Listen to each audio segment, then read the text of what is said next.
u poslednje vreme neki moto, po znacima navoda kojim se vodim, samo nije bitno. Jer čim imate tu ljutnju ili neki prezir ili bes prema nečemu, ne možete dalje da nastavite normalno i ne možete da napravite mesto u životu za nove stvari.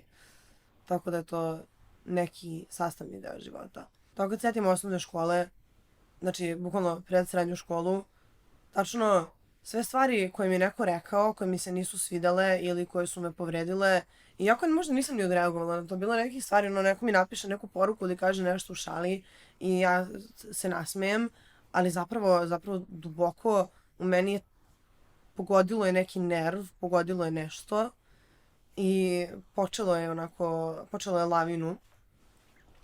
I onda od te lavine uđem u potpunu suprotnost, kao da ušuškam u toj velikoj grudvi snega to što se desilo i to što me neko povredio ili mi je, ne znam, ili je dotakao neku moju nesigurnost ili nešto o čemu sam ja razmišljala, možda nisam bila 100% sigurna u to, ili sam eksperimentisala, sam u srednjoj školi bila, zašto sve vreme govorim srednja škola? U osnovnoj školi.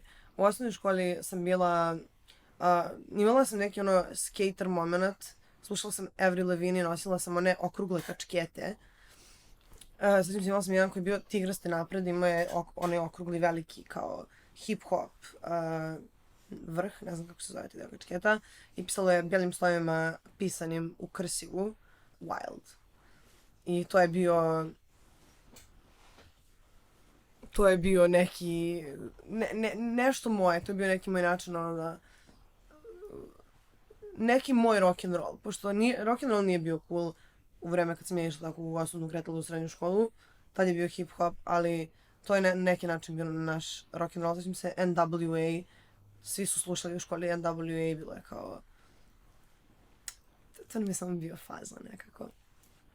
I onda kad sam krenula u srednju školu sam se totalno promenila i sad se vraćamo na to, mislim, to sve posledica tih nekih malih stvari koje su me možda dotakle i ja ih nisam dobro procesovala zato što naravno bila sam klinka 14 godina, šta tu mogu da procesujem osjećanje, ne znam šta znači procesovanje osjećanja, ne znam i dalje znam šta znači procesovanje osjećanja, tad sigurno nisam znala i jednostavno ne mogu da uđem u novi period svog života, da kažemo, normalno, i onda to prouzrokuje neku prirodnu reakciju da ne bi ponovo prošla kroz istu situaciju, krenut ću se ponašati drugačije.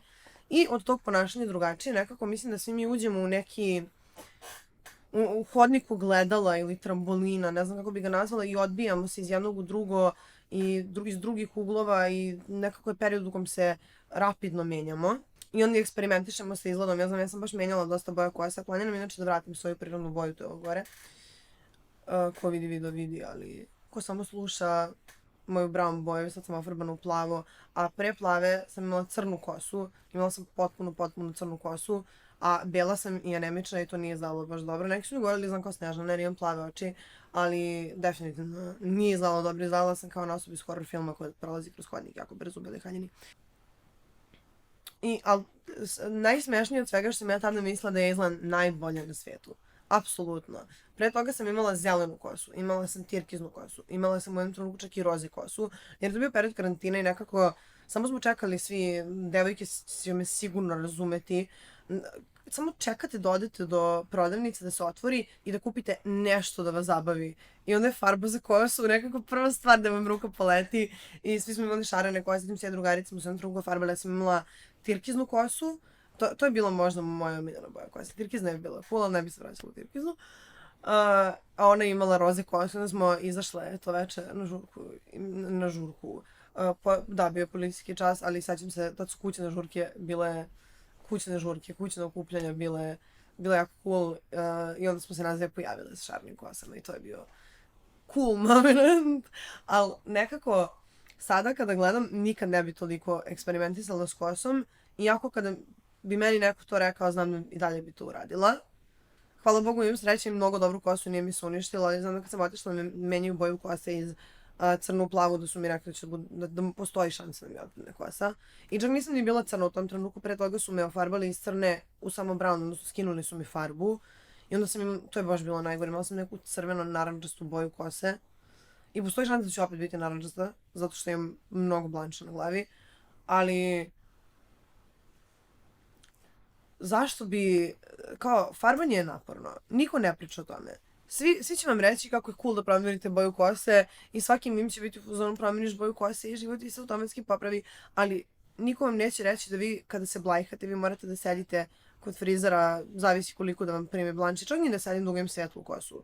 I ja mislim da je to najbolnija stvar u mom životu kada treba da odem da se farbam i da sedim i da mi blanč upija u kosu i da ja sedim i da apsolutno ništa ne radim. Tu ili kao priča sa mnom pa mi je glupo, a ni on nema šta baš da priča sa mnom jer to su uglavnom frizeri rade, bude im gužva u salonu, retko kad se desi da dve osobe čekaju u isto vreme.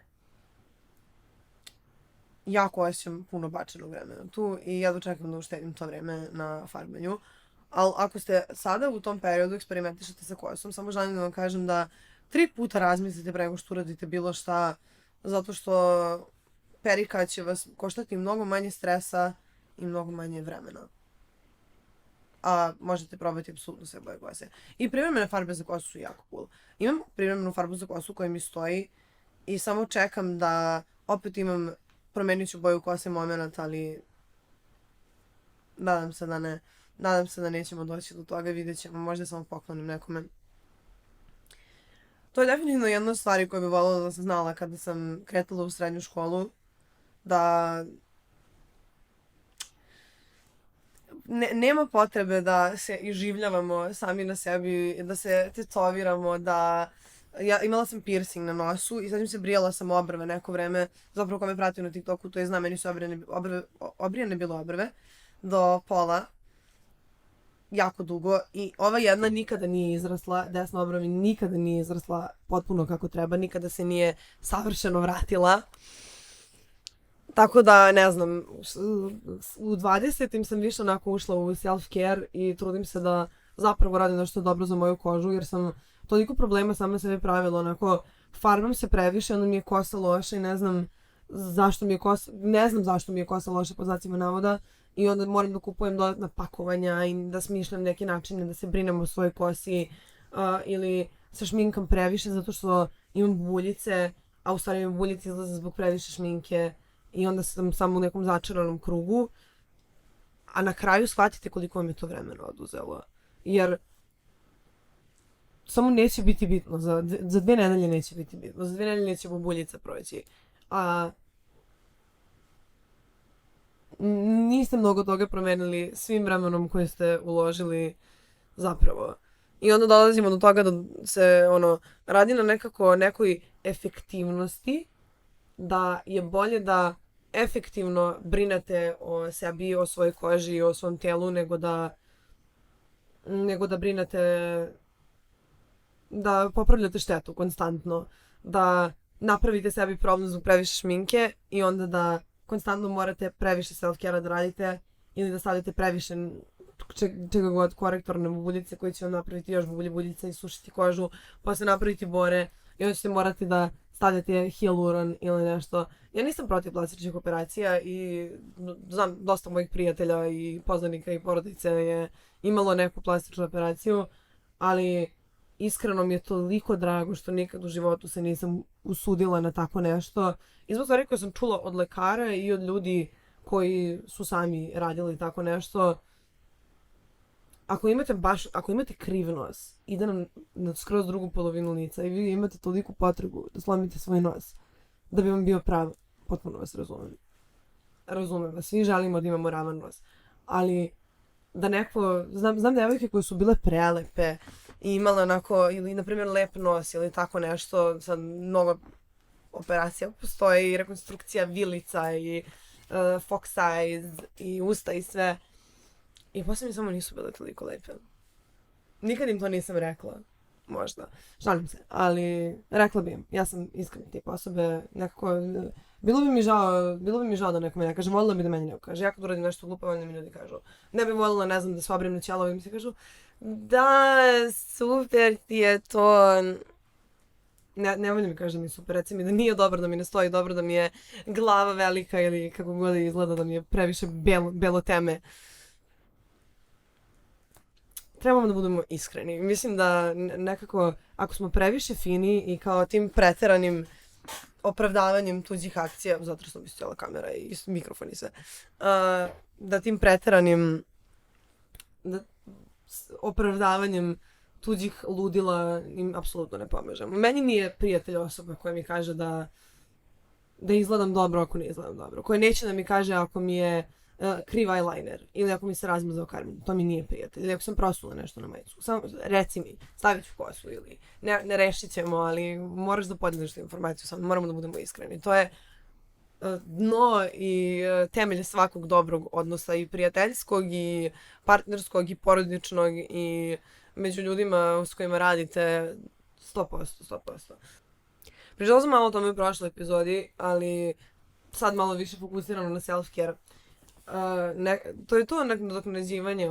Kao, ja sam ranije baš imala drugačiji ritam života i spavala sam preko dana, noću sam ostala jako kasno budna, izlazila sam, mislim, nije da sada ne izlazim i da, ne znam, ne pijem ili ne jedem nezdravu hranu, picu i slatkiše. Samo sam tada nekako, uopšte nisam imala zdrav odnos prema tim stvarima, uopšte nisam imala svest koliko čega radimo i da ako radimo mnogo nečega lošeg, onda moramo da radimo i dosta toga dobrog da bi nadoknadili to što radimo loše.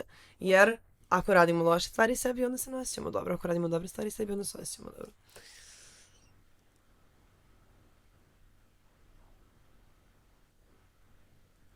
I onda sam nekako samo nadoknađivala, onda se opet vraćamo sa početka na onu kuglu snega koja se nagomilava i onda ste vi nezadovoljni time kakvi ste i što radite, zato što to što radite i kakvi ste je u stvari zbog drugih ljudi ili nečega što su oni rekli, ne zapravo zbog vas, i onda mislite da ste nezadovoljni zbog nečeg drugog, pa nadoknađujete nešto drugo i ispravljate nešto drugo.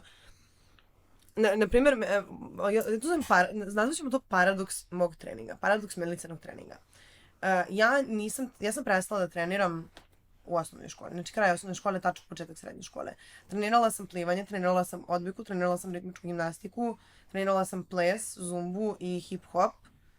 Ta dva plesa. I to je. Mislim, igrala sam ponekad ovako i košarku i bavila sam se više sportom. Volila sam da radim fizičko. Laž. Nikad nisam volila da radim fizičko. Apsolutno. Nikad nisam volila da radim fizičko, to je laž. Ali volila sam fizičke aktivnosti. I onda u jednom trenutku moj 13-godišnji mozak je napravio sljedeći paradoks.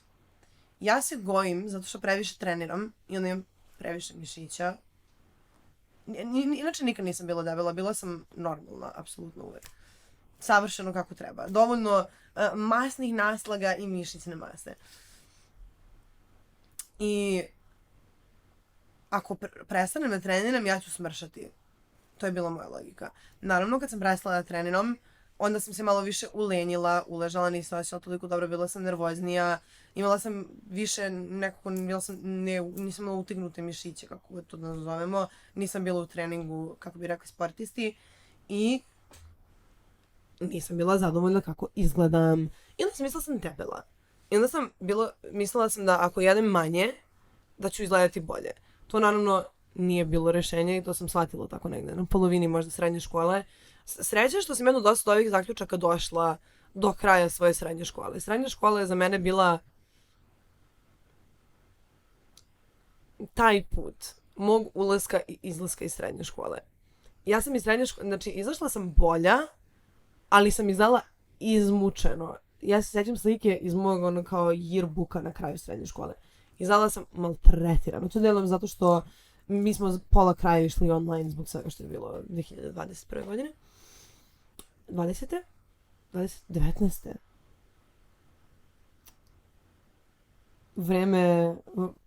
Vreme je iluzija. Ne mogu da predstavim to da ponavljam.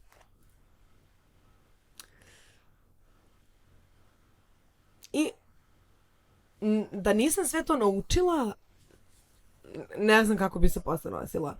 Ali srećno naučila sam dosta tih stvari na polovini srednje škole, ali sam mnogo njih naučila tek posle, sa 20 godina. Ja mislim 20 godina je bio moj prelomni period, da sam tada shvatila najviše glupih stvari i glupih razmišljanja koje sam imala i tih paradoksa, ne smijem da treniram jer ću se ugojiti bolje je da samo ne jedem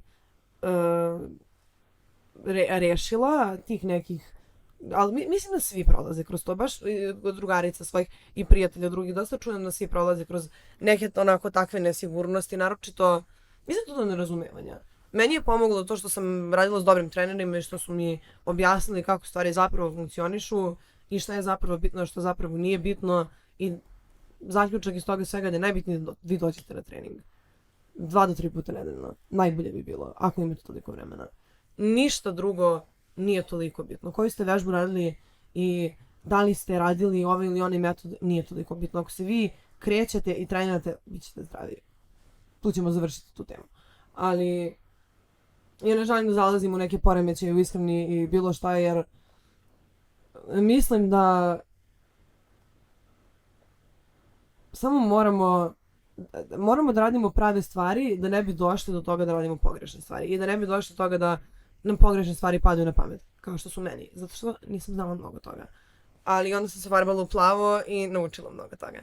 U trenutku kada shvatite da vi morate da prihvatite nečiji drugi savjet na bilo koji način, vi ste tada na konju. Zato što možete da ga prihvatite kao nešto što ćete da primenite, kao nešto što vama ne odgovara, ali je nekome pomoglo, i možete da ga prihvatite kao neku glupost, jer neki ljudi vam daju jako glupe savjete i to je prosto činjenica. Možda sam ja jedna od njih. Možda moji savjeti za vas apsolutno nisu dobri. I to je skroz u redu. Nećete ništa izgubiti time što se ne treba da se ne služite s nekim, samo kao nije za mene. I tu ćete pronaći svoj mir. Obećam vam. Ja lično, Milica Blečić vam je obećala. Slobodno. Ako vidite da vam to nije pomoglo, napišite mi poruku na Instagramu i naći ćemo, uradit ćemo istraživanje, doći ćemo do dna tog problema. Svi imamo dosta drugačijih mišljenja i nemoguće da se složimo. Ono što je najbitnije, to sam pomenula u jednom trenutku, a to je da se okružujete ljudima koji će da prihvate to da ste drugačiji na, kao što sam rekla, bilo koji način. Ja imam mnogo prijatelja koji se apsolutno ne slažu sa mnom na mnogo tema. Od politike preko života, stvari, načina, svega. Ali ono što je najbitnije da mi na kraju dana svi sednemo i zajedno prodiskutujemo, svako da svoj input, svakoga podjednako sasluša. I mislim da tu dolazimo do nekog korena sreće. Jer ako ne radimo takve stvari, onda ostajemo zatvoreni i nismo uopšte podložni tome da nam se promeni mišljenje. Ako meni svaki put kada nešto kaže, neko kaže da sam u pravu, ja ne mogu da naučim ništa. Ja mogu da kažem, aha, dobro, nemam neki pretredni zaključak da izvedem iz toga. Mnogo veći zaključak imam da izvedem iz tog nekoga, na primjer, ko mi kaže s ovim se slažem, s ovim se ne slažem. Jer onda već možemo da komuniciramo, možemo da razgovaramo.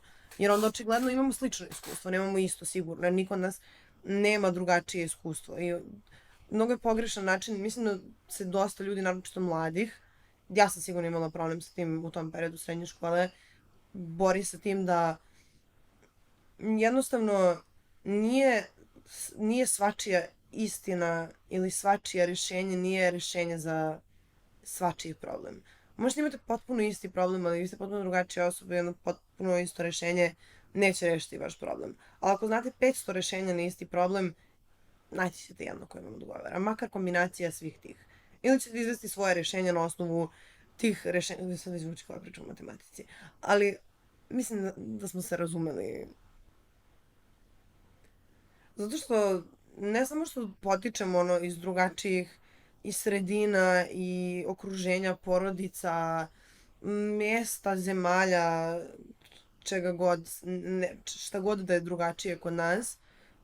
Uprkos svemu tome svi smo zapravo isti. Svi imamo iste želje, svi želimo da budemo prihvaćeni, svi želimo da budemo voljeni, svi želimo da imamo prijatelje, porodicu, krov nad glavom, nekoga ko nas voli, nešto što volimo da radimo, nešto što nas ispunjava.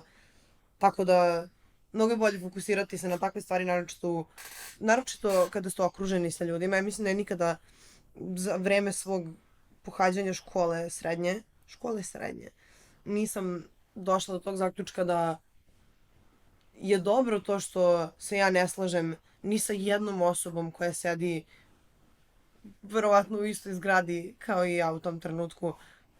Imala sam jako specifične stavove i mišljenja. Nećemo ulaziti u to. Možda možemo u nekoj epizodi. To je dobro što se ne slažemo. Ali isto kao što je za mene bitno da ja čujem to što oni imaju da kažu, tako je bitno za njih da čuju to što ja imam da kažem.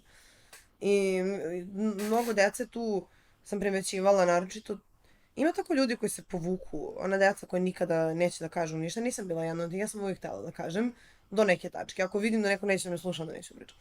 Ali ta deca koja nikada kao neće da podignu ruku. I to je ono neki strah koji se ugradi od celog tog i socijalnog pritiska. I vjerojatno ima mnogo tu faktora pritisak roditelja i škola. I kao što sam rekla, menja vam se ceo život i onda ima ta snežna kugla koja se konstantno nagomilava i neko vam je opet nešto rekao i vi ste opet otišli u neku novu spiralu toga. Možda i sami sebi nešto kažete, možda ste vi sami pomislili, istripovali ste se nešto. Nešto vam, mislili ste da nešto nije dobro što je dobro ili da je nešto dobro što nije. I uopšte nemate, ako, nije za svakoga tako, ali ako nemate znanje i veštine koje su vam potrebne da se nosite s tim i da to razumete i procesujete, onda možete sebi da napravite probleme. I zato dolazimo do mnogih ljudi, evo, na primjer, sad i ovi emisije i podcast, sigurno sam da će sad biti sve više i više, mislim, evo, ja sam jedna od tih ljudi koji snimaju video od pola sata, sat vremena, kako pričaju svašta i pričaju svoje mišljenje, iako nas realno apsolutno niko nije pitao, ili ako nas je neko pitalo nas je par ljudi, nisu nas je pitali, ne zanima svakoga. I mnogo će biti ljudi koji su u pravu, koji nisu u pravu, koji su rekli dobre stvari, koji su rekli loše stvari, ali svako njih će reći nešto dobro. Nemoguće da čovjek priča ceo život i da ne kaže nikad ništa dobro. Jednostavno, statistički nije moguće. Ali druga strana toga je onda, naravno, i ljubomora, jer ljudi koji nisu spremni da ili iskažu svoje mišljenje ili da se ponašaju onako kako oni žele da se ponašaju ili da se oni ofarbaju u crveno. Kao, ofarbate se, ne znam, u prvom srednje u crno i neko vam kaže da ste u sekti zato što on u stvari ne sme da se ofarba u crno, a jako bi želeo. Ili ljubomora se iskazuje na mnogo načina. Kao, vi treba da iskazujete svoju slobodu tako što vi radite ono što vi želite da radite i poštujete drugi ljude. Ali ljubomora i to nekako zlonamerni savjeti ili loše reči samo ne treba da vam budu bitne. I ja znam da mnogo ljudi je kao, ja to sve znam, ali.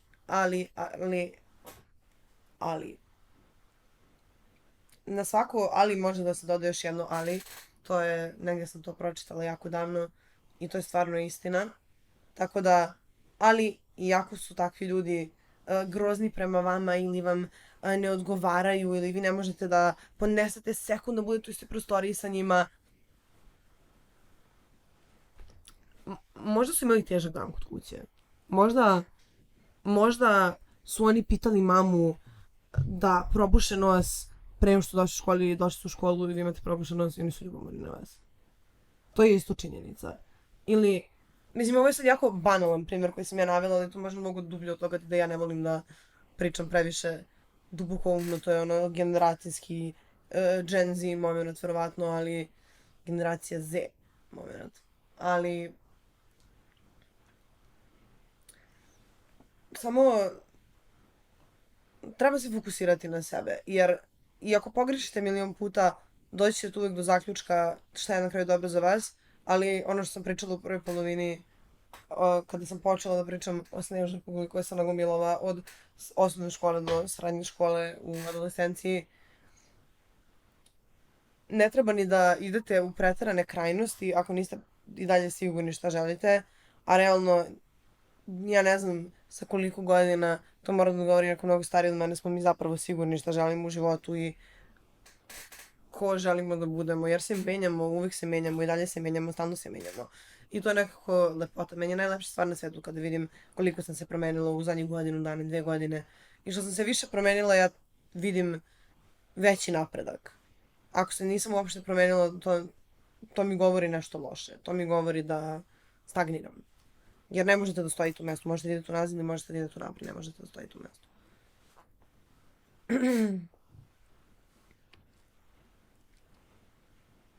I naravno, nije svaki odgovor ispravan za vas. Ako možda je nekome više odgovara da pogreši milion puta, a da i da na kraju nauči na svojoj koži. Možda neko ne želi da pogreši, neko ne želi da se ofarba i da poslije toga shvati da je uništio kosu i da nikad više neće moći da bude ista kao prije. Neko nije spreman na to. Tako da uvijek kada radite nešto budite svesni rizika. Mislim da je to dobar zaključak iz cijele ove priče.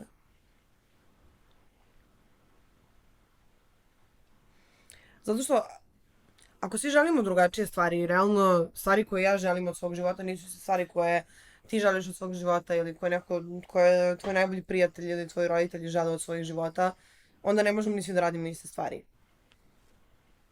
Naprimjer, trening.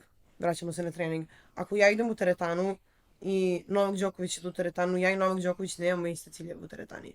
Novak Đoković želi da bude najbolji teniser na svijetu. Ja želim da budem zdrava i da izgledam dobro i da se osjećam lepo. Tako da, moj trening i trening Novaka Đokovića iz mnogo razloga, mnogo razloga, ali i ovog između ostalih, neće biti ni slični, a kamoli isti. Isto tako i za sve druge stvari u životu. Svaki postupak koji radite je neki trening i rad na nečemu i rad ka nečemu. Sve što, čemu god date pažnju i posvetite 1 sekund je ono što vi birate ko ste. Znači u trenutku kada ja biram da snimam podcast, ja biram da sam ja neko ko priča na internetu. U trenutku kada ja biram da pravim muziku, ja biram da sam tekstopisac, da sam muzičar. U trenutku kada biram da izađem da trčim maraton, ja sam osoba koja voli da trči, da se bavi sportskim aktivnostima, što god. Ako kupim neku šminku, ja sam osoba koja voli šminku, koja voli da se šminka.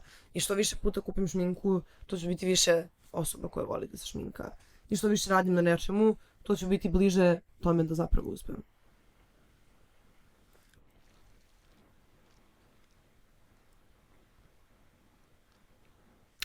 Da, ali cijela ta kombinacija, bar kod mene, ne znam za vas, ali kod mene je ta snežna kugla na kraju samo pukla i samo nekako imam osjećaj kao da sam shvatila u jednom trenutku da sam sve vreme htjela da me nije briga ni za šta i toliko sam mislila me nije briga da me je zapravo bilo briga. I onda ta kugla je pukla i sam je stvarno zaista nekako stvarno ništa nije bitno, sve može da nestane sutra. I ako sve nestane sutra, ja želim da posljednja stvar koju sam joj radila i misao koju sam imala budu onakve kakva ja želim da budem osoba ili šta god, u kojoj god sferi. Ako je meni bitno da u toku dana uradim neku stvar, moram da uradim svaki dan, jer svako svet nestane sutra. Ja onda umirem sa mišlju da nisam uradila tu jednu stvar koju želim da uradim svaki dan. Zašto bi to sebi dozvolila?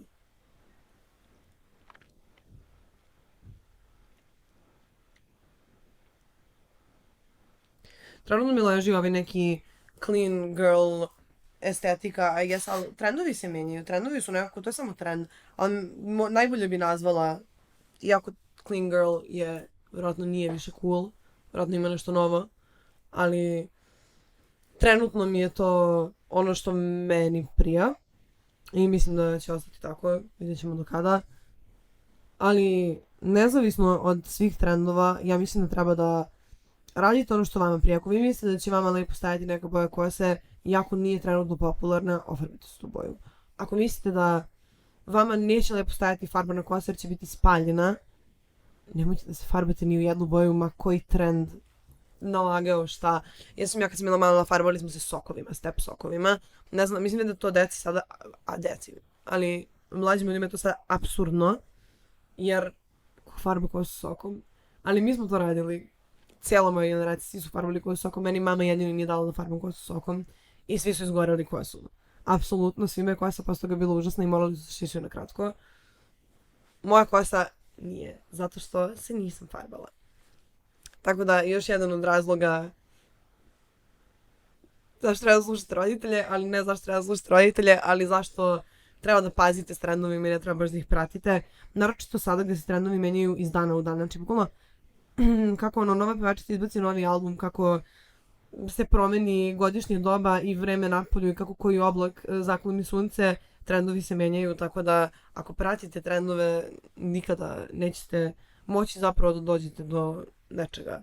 Jer zamislite nešto bude čulo da vi svaki trend pratite, kao da imate ono ograničenu količinu novca i svega i napunite svoj ormar, bi morali da ispraznite sve stvari iz ormara i morali bi da napunite ormar ponovo za svaki trend koji se desi. Nemojte da pratite trendove. Naročito devojke, osnovna srednja škola, nemojte da pratite trendove. Nikako. Girls, trust me. Mislim, i vi ćete se menjati, naravno, kroz razne periode. I to je potpuno u redu i treba da se menjate. Menjat ćete se ono, ili na bolje ili na gore, ali tako možete da vidite po sebi. Ako vi radite ono što vi osjećate, onda ćete najlakše moći da vidite po sebi kako ste se promenili i da li se menjate pozitivno ili negativno. I opet to pozitivno i negativno, vama je jedna stvar pozitivna, meni je jedna stvar pozitivna, vašoj mami je treća stvar pozitivna, nekome drugome je peta stvar pozitivna i to je potpuno u redu, ali vi treba da budete ti koji određuju svoj život, jer vaš život je vaš život na kraju dana. Jedna stvar koja je mnogo bitnija od toga kako izgledamo i kakva nam je frizura i kakav nam je eyeliner i kakva nam je koža i da li imamo 5 ili 6 kila više ili manje, je naši prijatelji i ljudi kojima se okružujemo. I mislim da ljudi ne razmišljaju toliko o tome koliko razmišljaju o svemu što sam navela prethodno. Vidjela sam negde, to je koliko ja znam nekom psihologijom dokazano, ispravite me ako grešim, ali da ste vi zbir 5 ljudi s kojima provodite najviše vremena. Nekada ne možete da birate ljude s kojima provodite vremena, možete sve sigurno, ali možete da birate većinu. Tako da, ne znam, probajte vi u svom životu, ja sam to baš primijenila u jednom trenutku, baš sam počela da razmišljam, ako sam ja zbir 5 ljudi s kojima najviše provodim vremena, s kim ja provodim najviše vremena. I ljudi moji, moj svijet se okrenuo. Moje okruženje se potpuno promenilo, moji prijatelji su se potpuno promenili, stvari koje ja tražim u prijateljima i ljudima oko sebe su se potpuno promenile.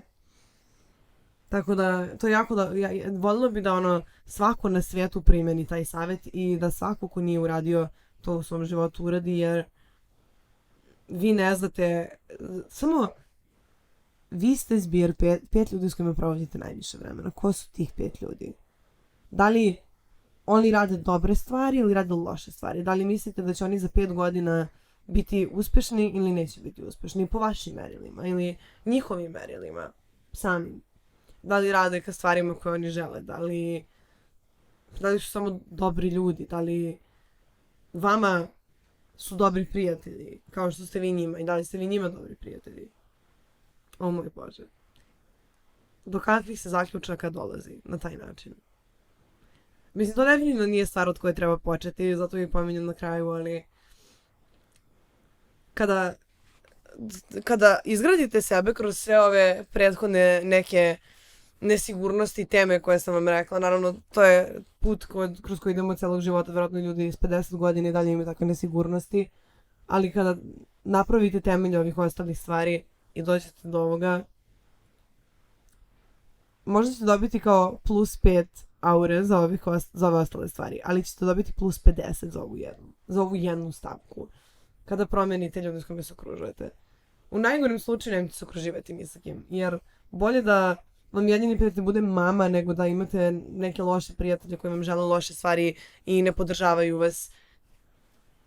i generalno nisu dobri za vas. Mislim, to se ne podržavaju vas, ako vas prijatelji ne podržavaju u tome da napustite porodicu ili školu i pobegnete od kuće da budete u cirkusu, to je možda dobra stvar. Ali ako vas prijatelji ne podržavaju, ne znam, u nečemu čime želite da se bavite ili što vas zanima ili ne podržavaju vaše interesovanje ili tako vaše jednostavno želje, onda skinite ih s liste. I završila bih ovu temu s time da mislim svaki dan treba da ovu temu. Ali završila bi lekcije koje bi dala završila bih lekcije za sebe u srednjoj školi time da treba biti zahvalan apsolutno svaki dan na nečemu. Ja sam danas zahvalna što ste vi pogledali ovaj podcast do kraja. Hvala vam puno ako ste došli do ovde i ako ste sve pogledali i što ste me saslušali. I jako me zanima šta vi mislite i da li se slažete ili se ne slažete, da li ste vi primetili da ovakve stvari i ovakvi neki načini ponašanja utiču pozitivno ili negativno na vas. I da li imate možda vi neki savjet za mene? Naravno ako ste stariji. Ako je slučajno neko stariji napasao na ovaj podcast, napasao, kako je to čudna reč. Ne znam da li sam se ispravno izrazila. Ali kako vas je put naveo ovdje i stariji ste, zanima me da li imate neki savjet za mene. A ako ste mlađi, zanima me kako vam zvuči ovo što ja pričam iz vaše perspektive. Zato što znam da meni, kada su ljudi govorili stvari, kada sam ja imala 14-15 godina, meni je to bilo kao, šta ti pričaš? Imaš pojma. Kome se uze. Ali to zato što sam imala potpuno pogrešna merila. I to je kao, mislim, to je u redu, možda sam ja tad želela drugačije stvari i imala drugačije očekivanja. Naprimjer. Ali zanima me, stvarno me, jako me zanima i odgovorit ću na sve komentare, tako da obavezno ih ostavite, kliknite subscribe, vidimo se u sljedećoj epizodi podcasta i hvala vam puno što ste gledali drugu epizodu Rozikasta. Zapratite me na Instagramu i TikToku, vidimo se, bye!